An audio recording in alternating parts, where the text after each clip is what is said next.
Don't miss the tea. Subscribe now. Girl, you need to sit down.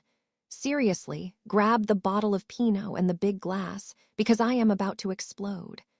I feel like I'm actually losing my mind, or maybe I'm being gaslit so hard I can't tell up from down anymore. I feel like I'm living in a dictatorship disguised as a relationship. So Liam and I have been together for 5 years, lived together for 4. And in that entire time, 4 whole years of sharing a roof and splitting rent, do you know how many times I have been allowed to have my friends over? Once. Uno, meanwhile, his friends, it's a revolving door. They come over whenever they want, eat our food, and stay until 3 a.m. But the second I suggest having anyone over, it's World War I. He shuts it down because he's not comfortable. But here is the tea. We just moved. The new place is gorgeous and huge. We specifically looked for a place with more space so we wouldn't be on top of each other. I looked him dead in the eye before we signed that lease and said, "Liam, I want to host more. We have this beautiful space. I want my friends over." He agreed. But what happens when I try to make plans? Stay tuned for part 2. So fast forward to this past Saturday. We're hanging out, and out of nowhere, he looks at me and says, "You know, I'm considering having the guys over for a late housewarming party. And maybe you can have your friends over too." Girl, my jaw hit the floor. I was thrilled. I was beaming. I felt like I had finally gotten through to him. And then, the emotional whiplash. Almost immediately after I smiled, his face went cold. And he says, "Nope, not doing it, fuck that." Just like that. Fuck that! You just offered it. You just dangled it in front of me like a carrot and then snatched it away the second I looked happy. It felt genuinely cruel. He saw I was upset, so he backpedaled and said, "I'll think about it." Okay, fine, but I need to plan, right? I told him, "Okay, well, if we're going to do this, I need to let the girls know ASAP."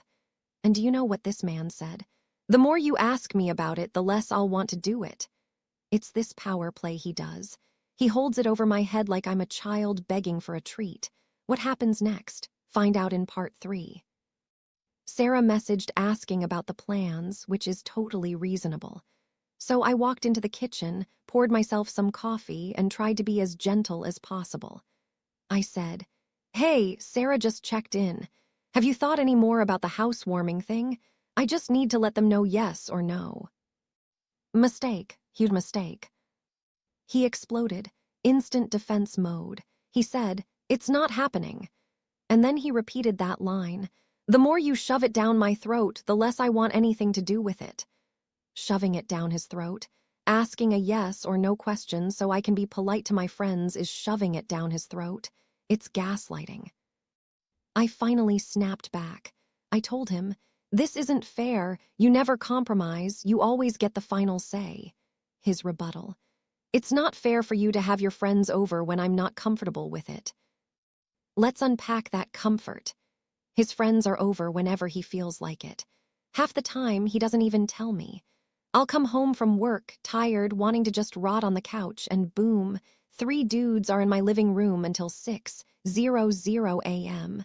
How does this end? Don't miss part 4. We host his family occasionally, too. But mine, I had to beg to have my family over one time.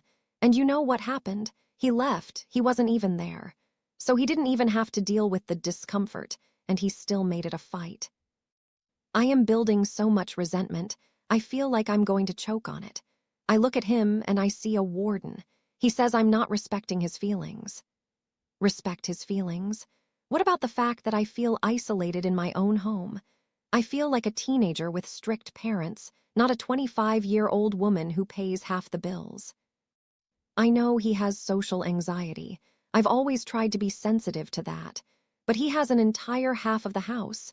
He could put on headphones and pretend we don't exist. But he won't even allow that. When he said, "Nope, fuck that," on Saturday, something broke in me. It was the dismissal.